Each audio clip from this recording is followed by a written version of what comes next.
So welcome to the monthly news report. It's January 2026. I hope you all had a very good Christmas and New Year's.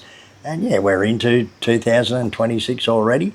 So let's get on with a few basic things that happened around Bali in January. All right, so first up, right at the end of December, I'm pretty sure it was, maybe the last Sunday in December, there was an Australian man was tragically killed on a motorbike accident.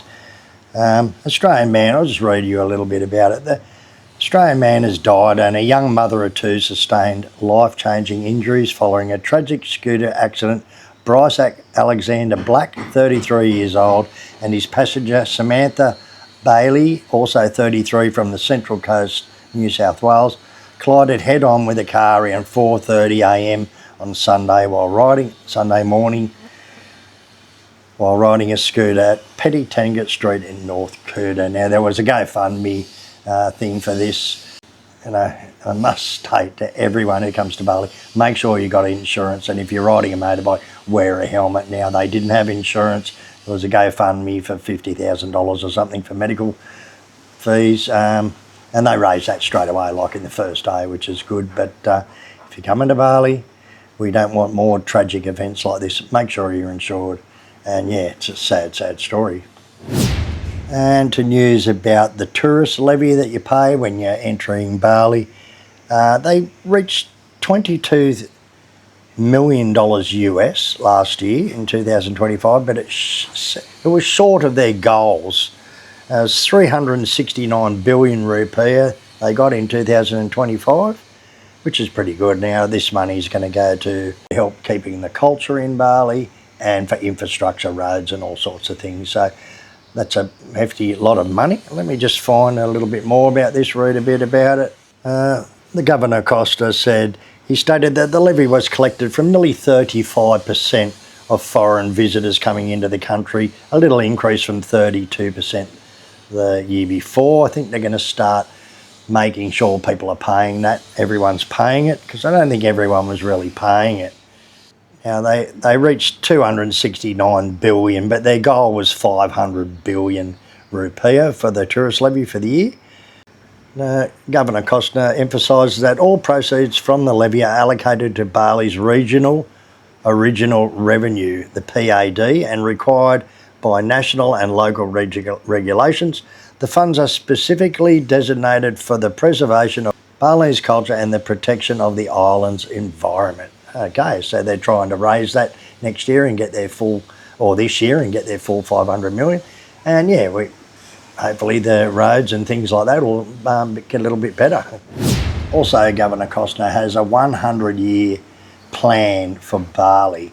Through 2025, Costa's administration concentrated on drafting regulations as strategic agendas to lay the groundwork for a 100-year Bali guide. It's going to be a long-term improvement thing for Bali.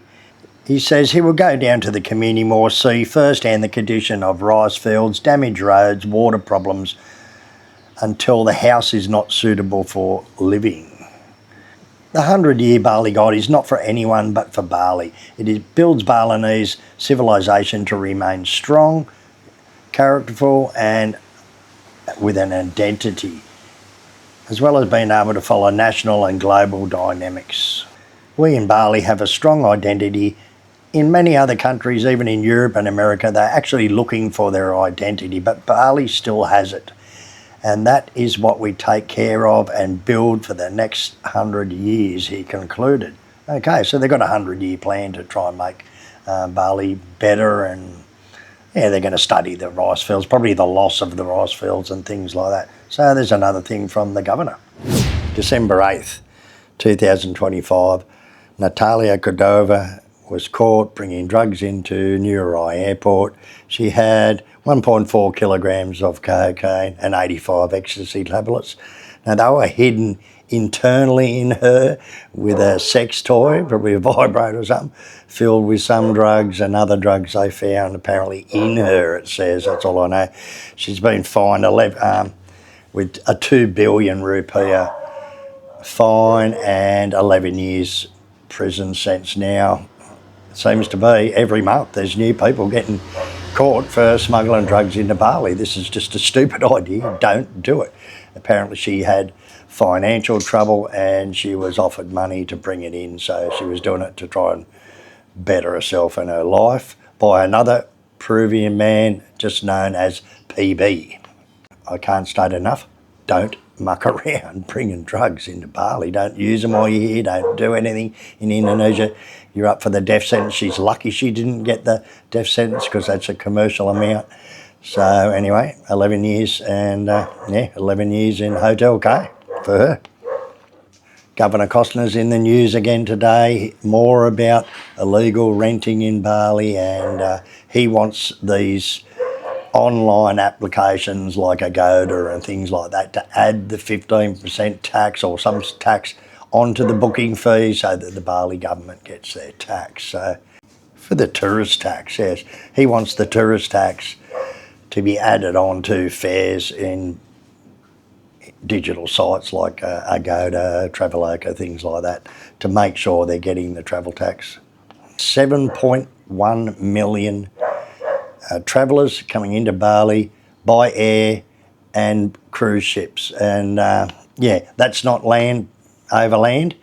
Flight data shows that 7,050,000 international arrivals landed in Bali airport in 2025, with an additional 71,000 tourists via cruise ships.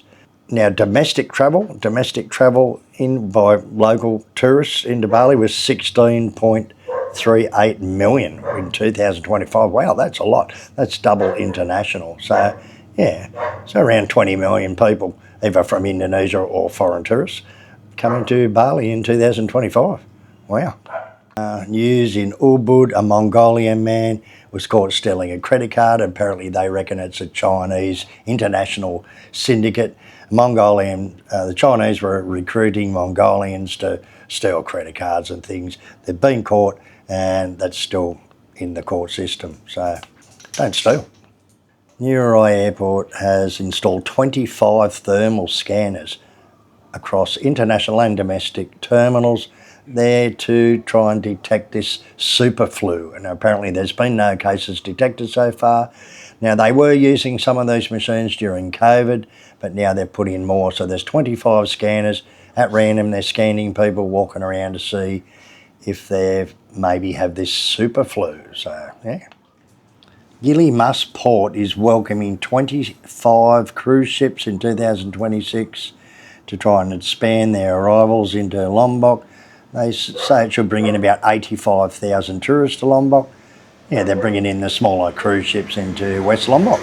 So there's a little bit of news for you about.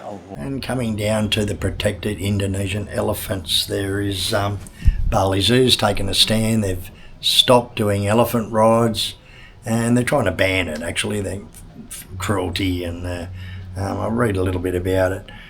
Bali Zoo has officially ended its controversial elephant ride in response to persistent pressure from animal welfare groups. Well, that's good. It's good news, I suppose. Now, the rubbish situation. They were going to close the dump in December. They extended it till the 26th of February.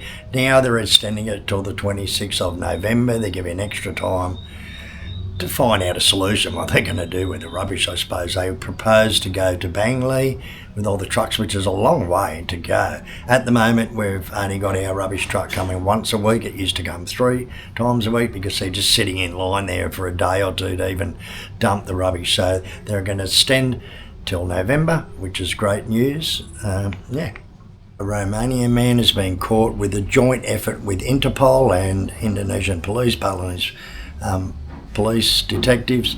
They found him. He tortured a guy and stole a €200,000 watch, and he was on the Interpol red list, and apparently he's been found and caught. Great work, Interpol and the Balinese police. Now we're going to talk about the Bali bombings. They're going to build a new museum on the ground zero where the Surrey Club stood. It's going to be finished by the end of the year, and it's going to be a full museum. It's where 202 people were killed. I think 88 Australians were killed in that bomb. I was here that time and I saw it firsthand, and it was probably the most devastating thing that had ever happened to Bali, you know. And yeah, it was just Yeah, anyway. Yeah, so that's a good project. That's going to be finished apparently by the end of this year. It's going to be a full museum standing on the spot where the Seri Club was. Great work, I think, for Indonesia, and to remember the people that died in that bomb. Okay, so there's just a little bit of news, what's been happening around Bali in January. If you like this sort of thing, leave it in the comments. I can always do one a month. There's just some basic stuff that's going on around town. And if you like that, drop a comment and I'll keep doing it, one a month. Anyway, hope you like that video and I'll see you on the next one.